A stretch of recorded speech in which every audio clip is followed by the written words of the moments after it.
Chemical reactions and equations. आज हम 10th class का चैप्टर है 10th साइंस का केमिकल रिएक्शंस एंड इक्वेशंस, इसके बारे में पढ़ेंगे। ये पहला ही चैप्टर है, इसके बाद मैं सारे चैप्टर्स के कंटिन्यू वीडियो बना के डालती रहूँगी। केमिकल रिएक्शन किसी भी पदार्थ या एलिमेंट्स में चेंजेज या परिवर्तन रासायनिक अभिक्रिया कहलाती है। दैनिक जीवन में होने वाली केमिकल रिएक्शंस, भोजन का पाचन, श्वसन, दूध से दही का बनना, लोहे पे जंग लगना, ये सब क्या है? केमिकल्स रिएक्शंस हैं। इसमें हम केमिकल्स रिएक्शंस को और अधिक समझने के लिए मैग्नीशियम रिबन का एक एक्सपेरिमेंट करते हैं। इसमें मैग्नीशियम रिबन को 2 सेंटीमीटर एक टुकड़ा लेते हैं और उसको चिमटे से पकड़कर स्प्लिट लैंप या बर्नर से इसका दहन करते हैं, इसको जलाते हैं। जब मैग्नीशियम रिबन को हम जलाते हैं तो इसकी राख को हम वॉच ग्लास पे इकट्ठा कर लेते हैं। अब मैग्नीशियम के एक्सपेरिमेंट के समय हमें सावधानी रखनी चाहिए कि जितना संभव हो सके हम आँखों को उनसे दूर रखें। अब मैग्नीशियम रिबन को जलाते हैं तो हम देखते हैं कि मैग्नीशियम रिबन चमकदार सफ़ेद लौह के साथ मैग्नीशियम का दहन होता है, वह वाइट पाउडर में चेंज हो जाता है, जिसको मैग्नीशियम ऑक्साइड कहते हैं। वायु में प्रेजेंट ऑक्सीजन व मैग्नीशियम के बीच यह रिएक्शंस होती है। मैग्नीशियम और ऑक्सीजन में के इस रिएक्शंस में मैग्नीशियम ऑक्सीजन को रिएक्टेंट या अभिकारक बोलते हैं और मैग्नीशियम ऑक्साइड को प्रोडक्ट बोलते हैं।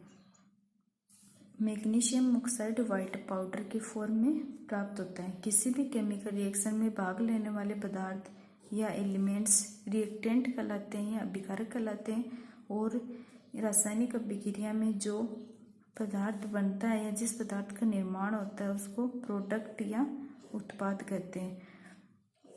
सेकंड एक्सपेरिमेंट है, एक टेस्ट ट्यूब में दानेदार जिंक लेते हैं वह इसमें एक तनुसल्फ्यूरिक अम्ल या हाइड्रोक्लोरिक एसिड मिलाते हैं। तो जो रिएक्शंस होती है इन दोनों रिएक्शंस में हम देखते हैं कि इनका क्या रिजल्ट होता है। रिएक्शंस के पश्चात इन सब्सटेंस में अवस्था में परिवर्तन होता है, कलर में भी परिवर्तन हो जाता है, गैस का उत्सर्जन होता है और तापमान में परिवर्तन होता है। Chemical equations. केमिकल्स रिएक्शंस को शब्द समीकरण या संक्षिप्त रूप में लिखना केमिकल इक्वेशन कहलाता है। जो रासायनिक अभिक्रियाएं होती है उनको थ्योरी या के रूप में लिखना बहुत ही मुश्किल हो जाता है, क्योंकि यह बहुत ही लंबी प्रक्रिया हो जाती है। तो इसको संक्षिप्त रूप में हम शब्दों के रूप में लिखते हैं। मैग्नीशियम प्लस ऑक्सीजन मिल क्रिया करके क्या बनाते हैं? मैग्नीशियम ऑक्साइड बनाते हैं।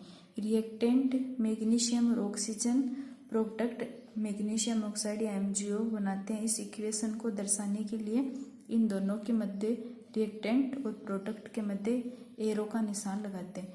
यह एरो का जो ये हेड होते हैं या सिरा होता है वह हमेशा प्रोडक्ट की तरफ होती है, जो रिएक्शंस की दिशा को दर्शाती है।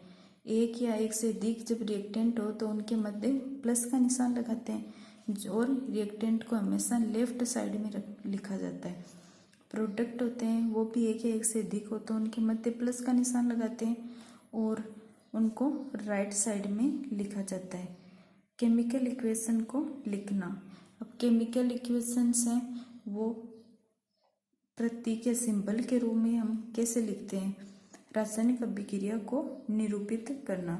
शब्दों की जगह एलिमेंट्स या उनके सिंबल या प्रतीक सूत्रों को लिखा जाता है।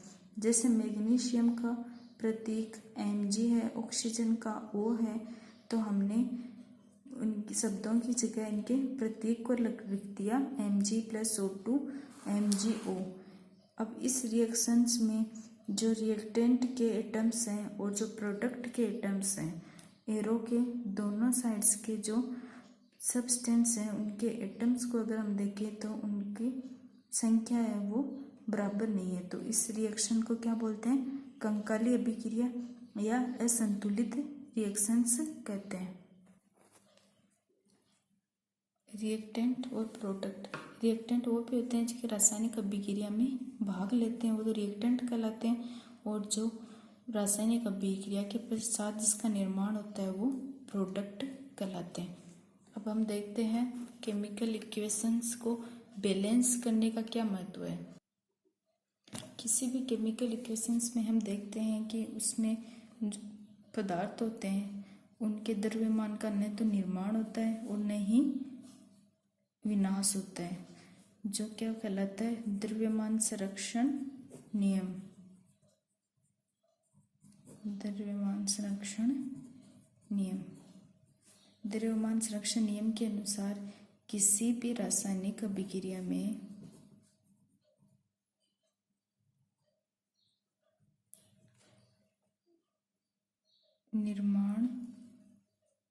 किसी भी रासायनिक अभिक्रिया में भाग लेने वाले रिएक्टेंट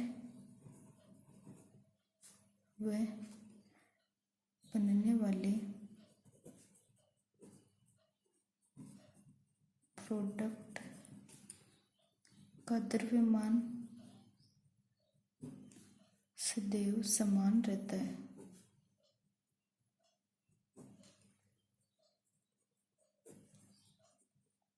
इस अभिक्रिया के द्वारा न तो द्रव्यमान का निर्माण होता है व न ही विनाश होता है। अर्थात हम यह भी कह सकते हैं कि किसी भी रासायनिक अभिक्रिया के प्रोडक्ट एलिमेंट्स का टोटल द्रव्यमान उसके रिएक्टेंट जो उस अभिक्रिया में भाग लेते हैं अभिकारक उनके एलिमेंट्स के टोटल मास के बराबर होता है। रासायनिक अभिक्रिया के पहले व उसके पश्चात प्रत्येक तत्व के एटम्स की संख्या समान रहती है, तब कंकाली समीकरण को संतुलित करना आवश्यक होता है। अब इस इक्वेशंस को संतुलित या बैलेंस करने के लिए अनेक स्टेप्स दी गई हैं। जैसे हम एक एग्जांपल लेते हैं, zinc plus H2SO4 ZnSO4 plus H2। ये एग्जांपल है, मान लो एक। अब इसको हम बैलेंस करके देखेंगे तो इसके अलग अलग स्टेप्स हैं।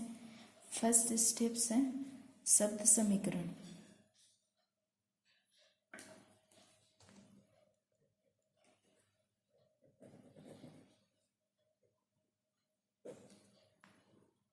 शब्द समीकरण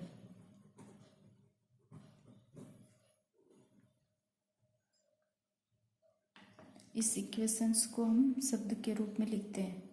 जिंक प्लस सल्फ्यूरिक अम्ल एरो प्रोडक्ट क्या बनेगा, zinc sulphate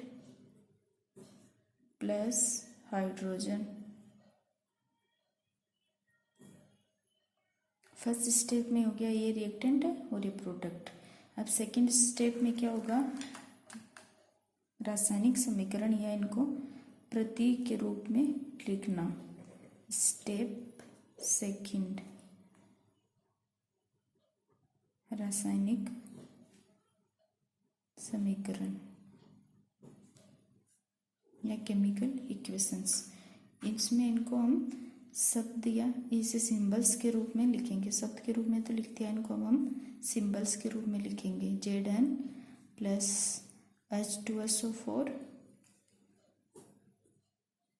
ZnSO4 plus H2।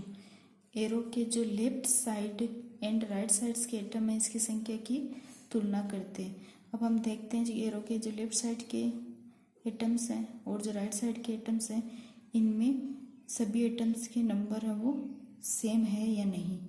तो Zn1 इसके लिए हम एक सारणी बनाकर भी इनको आसानी से देख सकते हैं। यहाँ एलिमेंट्स रख दो, रिएक्टेंट में एटम्स या लेफ्ट साइड वाले,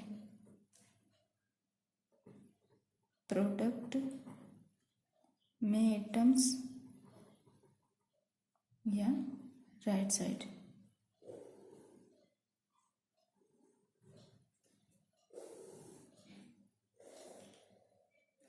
सबसे पहले हम जिंक या जेड लेते हैं।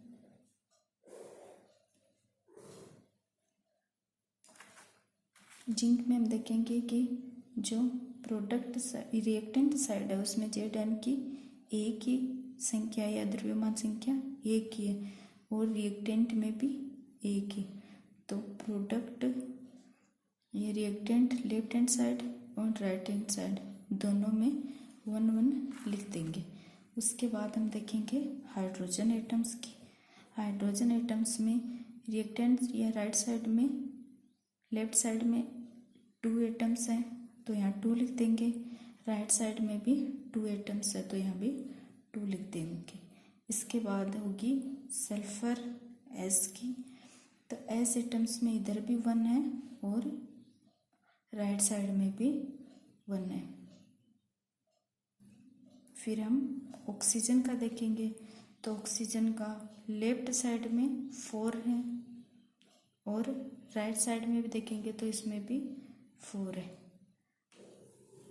अब ऐसे देखने पे ये सभी क्या है, बैलेंस्ड है, क्योंकि इधर जो एटम्स की संख्या है वो भी इधर है। तो यह है इक्वेशन बैलेंस्ड इक्वेशन कहलाती है, क्योंकि इसमें एटम्स की संख्या जो रिएक्टेंट है उनकी और जो प्रोडक्ट है उनकी दोनों की सेम है।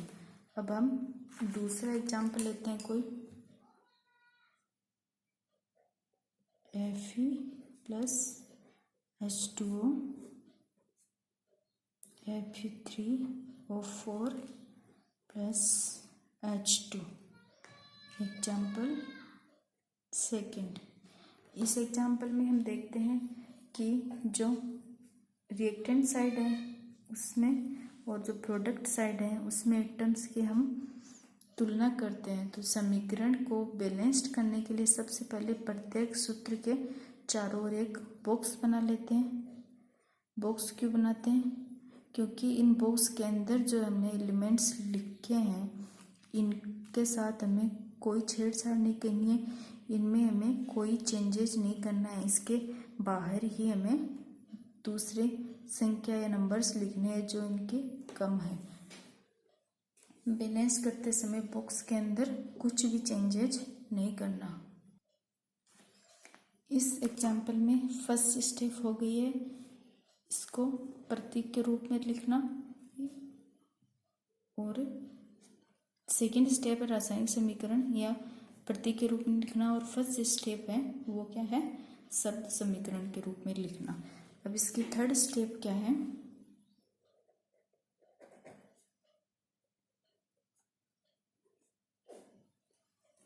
थर्ड स्टेप में हम चार्ट बनाते हैं। इसे चार्ट बना के चार्ट बनाना इस इक्वेशंस के लिए हम एक चार्ट बनाते हैं। चार्ट बना के देखते हैं कि रिएक्टेंट और प्रोडक्ट के जो एटम्स हैं उनकी संख्या बराबर है या नहीं। रिएक्टेंट में एटम्स और प्रोडक्ट में एटम्स, ये राइट हैंड साइड है और ये लेफ्ट हैंड साइड।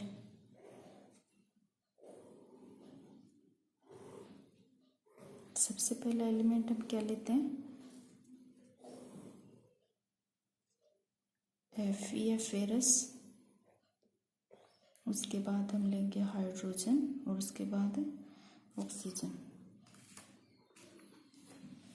फेरस का अगर हम रिएक्टेंट की साइड में देखें तो Fe 1 एटम्स हैं 1, और राइट हैंड साइड में देखें तो हम देखेंगे कि प्रोडक्ट में ये क्या है 3 एटम्स हैं। ये क्या हो गई, अनबैलेंस्ड है इसका। तो हाइड्रोजन का रिएक्टेंट साइड में 2, प्रोडक्ट साइड में 2। हाइड्रोजन की क्या है, ये तो हाइड्रोजन की संख्या तो क्या है सेम है। अब ऑक्सीजन का देखें तो इसमें रिएक्टेंट साइड में 1 है और प्रोडक्ट साइड में 4।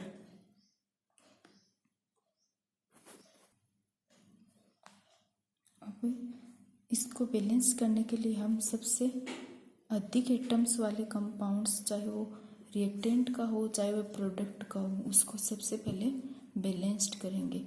सबसे अधिक एटम्स वाला तत्व Fe3O4 ये है।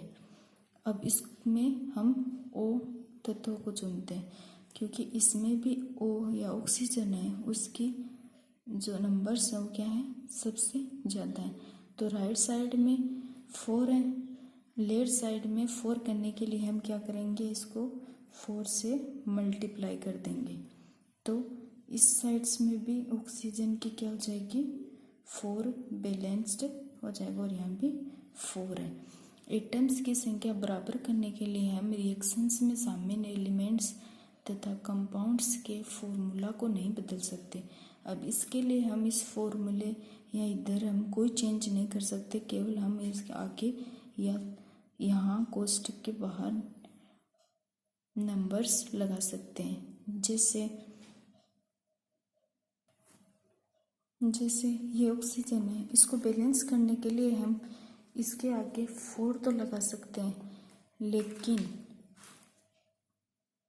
हम इसको 4H2O लिख सकते हैं। 4H2O जो ये है, इसको हम 4H2O लिख सकते हैं, लेकिन हम इसको H2O4